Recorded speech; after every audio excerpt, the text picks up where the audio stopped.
They say Christians have been warning about the end times for 100 years or more, and that we just sound like conspiracy theorists. And really, that's interesting because in Noah's day, people were warned long before the flood, too. The warning wasn't wrong. The people just wouldn't listen. And that's where I want to slow this down.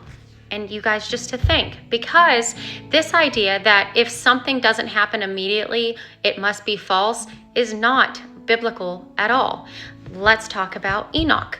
According to scripture and ancient record found in the book of Enoch, Enoch was given visions and dreams, and it was all about the coming judgment and the flood hundreds of years before it ever even happened. And historically and biblically, Enoch lived roughly 600 years before the flood. God showed him what was coming anyway, and it wasn't to scare people at the last second, not to shock them, but to warn them early so they had time.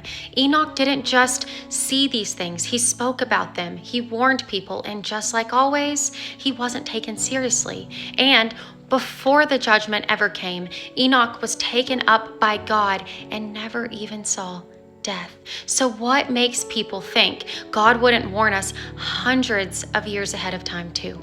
Because he always has.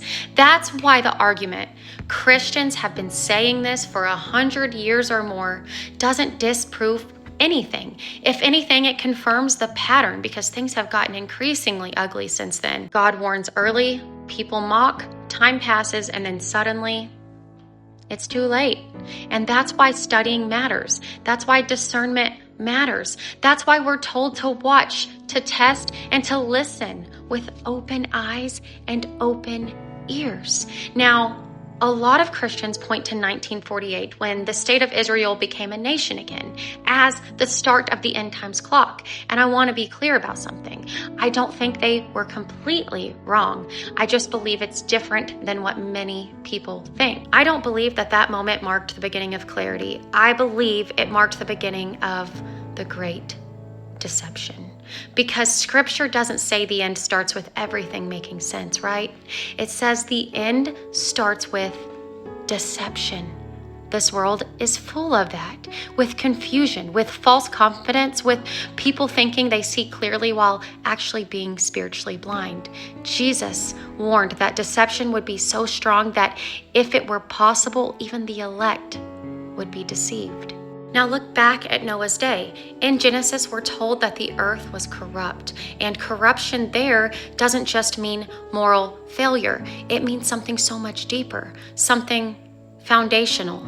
There was corruption of flesh. There was forbidden knowledge humanity was not designed for or ready to have. There was sexual immorality without restraint. There was violence filling the earth. There was exploitation and sacrificing of children. And there were powerful people protected while evil was normalized. And that is the world scripture describes before the flood. And Jesus said, as it was in the days of Noah, so shall it be. Now look at what is being exposed in our world right now. Through court records, emails, testimonies, and other released documents, we are seeing that exploitation and abuse have existed at the highest levels of power. We are seeing that wealth and influence are protected, and it has been for decades. And something else that people don't like to talk about is there are open discussions of DNA and genetics connected to these same circles. Obsession with bloodlines, obsession with heredity, obsession with altering and controlling what makes a human human. We are in a spiritual battle.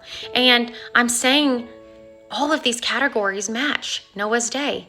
Forbidden knowledge, sexual immorality, exploitation of children, power shielding evil. And now conversations about DNA and human design are being treated like it's something to experiment with or manipulate. And that's exactly the kind of corruption scripture describes before the judgment. And the pattern is pretty identical. When you see the pattern matches scripture in this kind of way, you really do need to stop and think, because Nothing's a coincidence. I love you guys, and I truly want you to go to heaven. We're living in the end times, not because I want to scare anyone, but because Jesus told us to recognize the season and to speak up about it. And what breaks my heart is this: even when the proof is right in front of us, even when the truth is this ugly and this uncomfortable and it's a fact now, even when it challenges everything we thought was safe, people will still deny it. And there's no other logical explanation to explain this other than it's a spiritual battle. We wrestle not against flesh and blood. And remember that. It's time to wake up, guys. It's time to seek Jesus and ask for the truth, because he will give it to you. I love you guys so much. God bless.